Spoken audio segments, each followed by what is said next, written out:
자, 구약성경 1201페이지 에스겔서 33장의 말씀을 볼 차례인데요. 에스겔서 33장 1절부터 11절까지의 말씀 같이 보도록 하겠습니다. 에스겔서 33장 1절에서 11절까지의 말씀입니다. 자, 찾으셨으면 우리 하나님의 말씀을 같이 읽겠습니다. 시작. 여호와의 말씀이 내게 임하여 이르시되 인자야 너는 내 민족에게 말하여 이르라. 가령 내가 칼을 한 땅에 임하게 한다 하자. 그 땅 백성이 자기들 가운데 하나를 택하여 파수꾼을 삼은 그 사람이 그 땅에 칼이 임함을 보고 나팔을 불어 백성에게 경고하되 그들이 나팔 소리를 듣고도 정신 차리지 아니하므로 그 임하는 칼에 제거함을 당하면 그 피가 자기의 머리로 돌아갈 것이라. 그가 경고를 받았던들 자기 생명을 보존하였을 것이나 나팔 소리를 듣고도 경고를 받지 아니하였으니 그 피가 자기에게로 돌아가리라. 그러나 칼이 임함을 파수꾼이 보고도 나팔을 불지 아니하여 백성에게 경고하지 아니하므로 그 중에 한 사람이 그 임하는 칼에 제거당하면 그는 자기 죄악으로 말미암아 제거되려니와 그 죄는 내가 파수꾼의 손에서 찾으리라. 인자야 내가 너를 이스라엘 족속의 파수꾼으로 삼음이 이와 같으니라. 그런즉 너는 내 입의 말을 듣고 나를 대신하여 그들에게 경고할지어다. 가령 내가 악인에게 이르기를 악인아 너는 반드시 죽으리라 하였다 하자. 내가 그 악인에게 말로 경고하여 그의 길에서 떠나게 하지 아니하면 그 악인은 자기 죄악으로 말미암아 죽으려니와 내가 그의 피를 내 손에서 찾으리라. 그러나 너는 악인에게 경고하여 돌이켜 그의 길에서 떠나라고 하되 그가 돌이켜 그의 길에서 떠나지 아니하면 그는 자기 죄악으로 말미암아 죽으려니와 너는 내 생명을 보존하리라. 그런즉 인자야 너는 이스라엘 족속에게 이르기를 너희가 말하여 이르되 우리의 허물과 죄가 이미 우리에게 있어 우리로 그 가운데에서 쇠퇴하게 하니 어찌 능히 살리오 하거니와 너는 그들에게 말하라. 주 여호와의 말씀이니라. 나의 삶을 두고 맹세하노니 나는 악인이 죽는 것을 기뻐하지 아니하고 악인이 그의 길에서 돌이켜 떠나 사는 것을 기뻐하노라.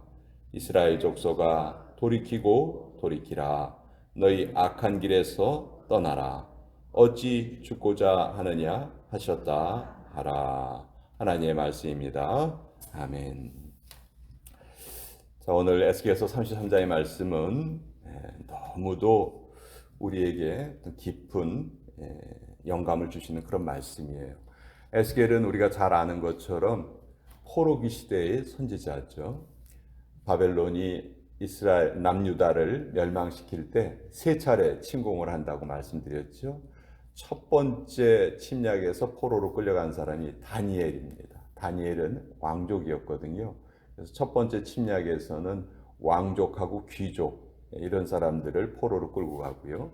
두 번째 침략에서는 이제 왕족과 귀족은 아니라 할지라도 아주 좀 중요한 역할을 할 만한 그런 사람들을 또 포로로 끌어갔어요. 이 두 번째 포로로 끌려가는 사람들 중에 에스겔이 끌려갔습니다. 그러니까 다니엘보다 조금 늦게 포로로 끌려가고요. 에스겔은 원래 제사장 출신이었는데 이제 포로로 끌려가서 하나님께서 에스겔이 나이가 30살이 되었을 때, 30세가 되었을 때 에스겔에게 하나님의 말씀을 전하는 그 선지자의 사명을 맡기세요. 그래서 다니엘과 에스겔은 동시대에 같은 시대에 포로로 끌려가서 하나님의 백성으로서의 삶을 살아갑니다. 다니엘은 왕궁에서 살아갔죠. 또 높은 관직을 가지고 있었죠. 그럼에도 불구하고 하나님을 믿는 신앙을 자기의 삶을 통해서 잘 보였고요. 에스겔은 그 포로들과 함께 살아가면서 그들에게 하나님의 말씀을 계속 전하며 그 포로로 끌려온 사람들이 낙심하고 있는 상태에서도 하나님의 소망을 계속 전해준 사람이에요. 그래서 이 두 사람이 같은 시대에 사역을 했다.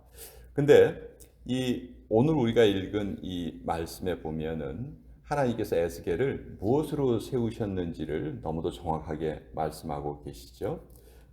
7절에 보시면 인자야 내가 너를 이스라엘 족속의 파수꾼으로 삼았다 이렇게 말씀하세요. 그러니까 에스겔의 사명은 파수꾼의 사명이죠.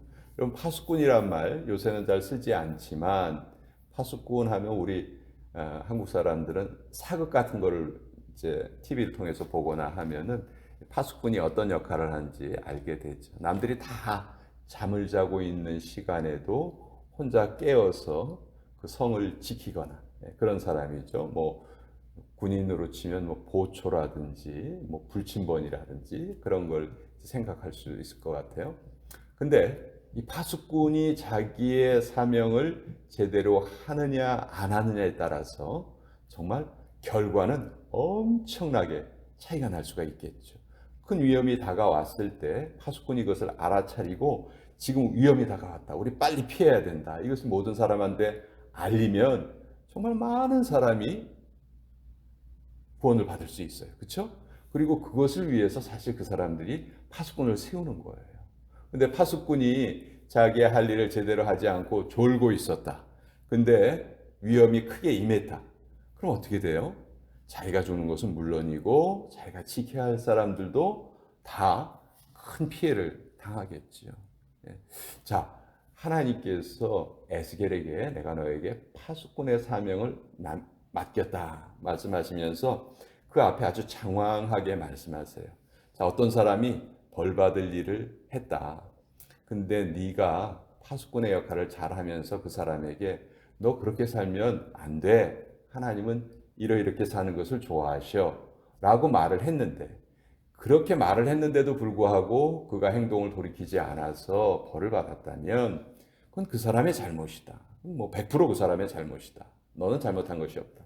그러나 만약 어떤 사람이 벌 받을 일을 했는데 내가 너에게 파수꾼의 사명을 맡겼는데 네가 그 사람에게 하나님의 말씀에 이러이러하니 행동을 돌이켜야 됩니다. 라고 말을 안 했다면 이 사람은 분명히 자기의 죄 때문에 죽을 거야. 그러나 그 죄값은 내가 너에게서 찾을 거야. 파수꾼이 너에게서 찾을 거야.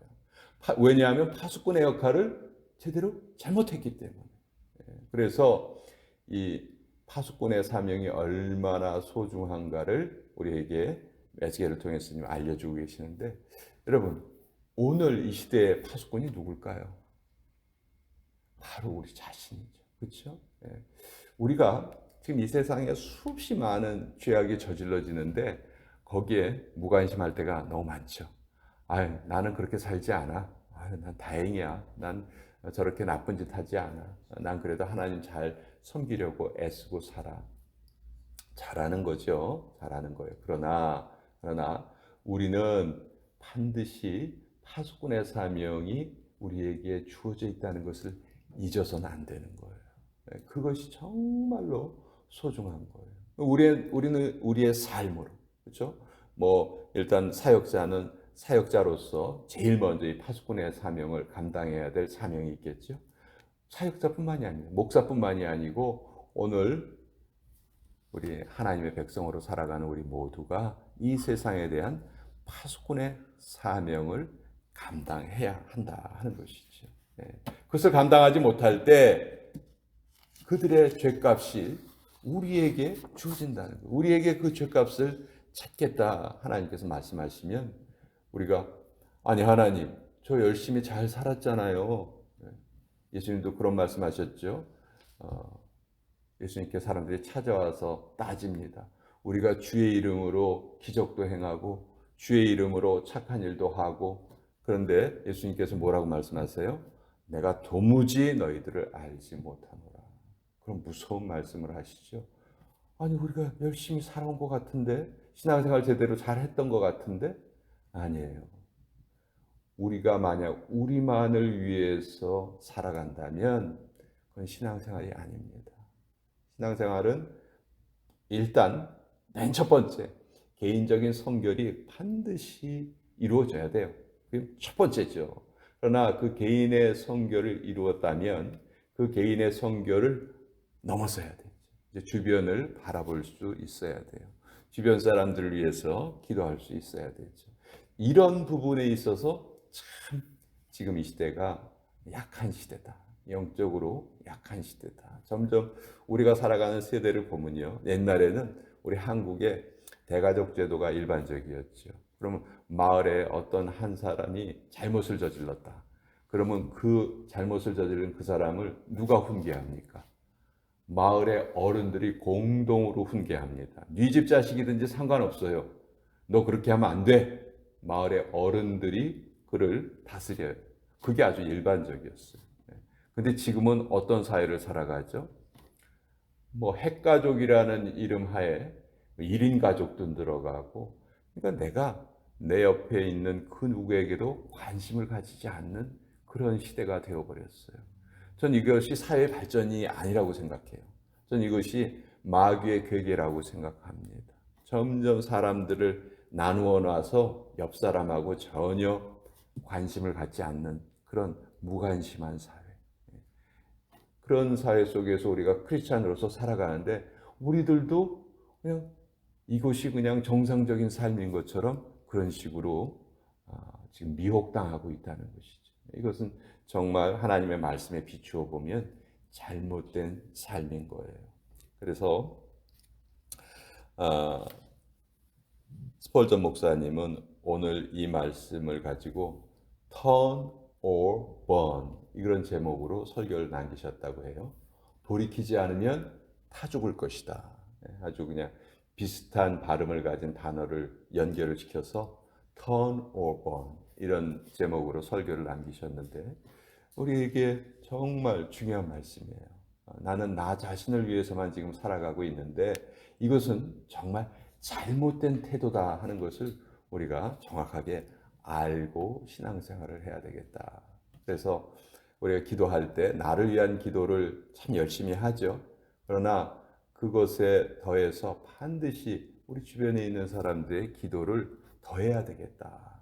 그걸 더하지 않고 나만을 위한 기도를 한다면 그것은 결코 그렇게 해서 하나님 앞에 난 기도했습니다. 이렇게 우리가 말할 수 있지만 그런 기도는 하나님을 온전히 기쁘시게 하는 기도는 되지 못한다. 왜?